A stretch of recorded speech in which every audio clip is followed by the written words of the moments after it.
Socialiniuose tinkluose mes matome tik tai viršūnėlę. Kito žmogaus gyvenimą, tą anonsą filmo lygina su savo pilno metražo filmu. Visuomenė truputį primeta dėl to, kad jeigu mes matome tinkluose kažką, kas yra gražu, o tinkluose, socialiniuose tinkluose mes matome tik tai viršūnėlės. Mes tikrai nematome. Matome, kas gražu iš tiesų. Mes truputį tokią nerealybę matom ir tada čia žinot, galima būtų palyginti, kad kito žmogaus gyvenimą, tą anonsą filmo lyginu su savo pilno metražo filmu.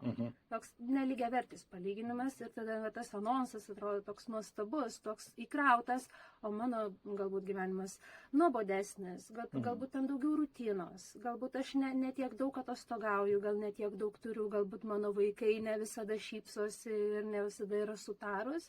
Ir tas palyginimas su kitais čia irgi turi savo vietą.